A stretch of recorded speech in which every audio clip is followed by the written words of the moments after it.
Nifty ने 53,300 का पार किया है, बैंक निफ्टी ने 50,375 के आसपास का छुआ है। मिड कैप शेयरों में, स्मॉल कैप शेयरों में बाहर है।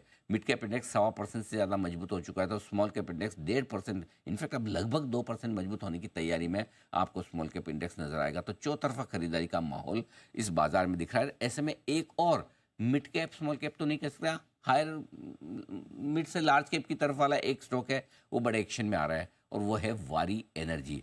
नुआमा, इस दिग्गज बड़ी एफआई ब्रोकरेज की तरफ से वारी एनर्जी पर आई है रिपोर्ट। क्या कुछ कहा गया है इस रिपोर्ट में, आइए जानिए, समझिए, देखिए। आशीष हमारे साथ तैयार है रिपोर्ट की पूरी डिटेल्स लेकर। आशीष बताएं। सर, कवरेज की शुरुआत की गई है और काफ़ी बढ़िया रिपोर्ट है। इसमें देखें तो बताया जा रहा है कि इस भाव से 25% की अपसाइड देखने को मिल सकती है।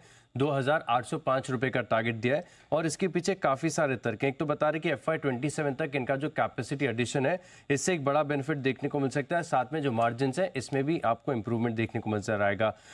खास बात है कि वारी एनर्जीज को अगर आप देखें तो approved list of models and manufacturers की श्रेणी में आता है, तो इसके चलते एक प्रीमियम ये कमांड कर पाते हैं। लेकिन आगे FY27 तक ग्रोथ काफ़ी बढ़िया देखने को मिल सकती है और इसी के चलते अगर आप देखें तो जो एस्टिमेट्स है नवामा की तरफ से, ये बता रहे कि रेवेन्यू ये 30% CAGR से बढ़ेगी। साथ में एबिटा अगर आप देखें तो एक्सेप्शनल स्ट्रेंथ है, 54% CAGR की ग्रोथ यहाँ पर FY27 तक देखने को मिल सकती है। लेकिन साथ में जो बैकवर्ड और फॉरवर्ड इंटीग्रेशन इनके जो प्लान्स हैं, इसका एक बड़ा बेनिफिट है। खासतौर पर अगर आप देखें तो गुजरात प्लांट में इनकी 5.4 गीगावाट के बैकवर्ड इंटीग्रेशन प्लांट्स जो है, इसका एक फ़ायदा देखने को मिलेगा। ये वेफर, सेल और मॉड्यूल्स की जो मैन्युफैक्चरिंग कर रहे हैं, इसका PLI बेनिफिट इनको मिलेगा। और साथ में अगर आप देखें तो काफ़ी बजिंग जो कंपोनेंट्स होते हैं, मिसाल के तौर पर ग्रीन हाइड्रोजन है, इलेक्ट्रोलाइजर्स है, लिथियम आयन बैटरीज हैं, इनमें ये एंटर कर रहे हैं, तो इसका बेनिफिट है। वैल्यूएशन में भी यहाँ पर देखने को मिल सकता है।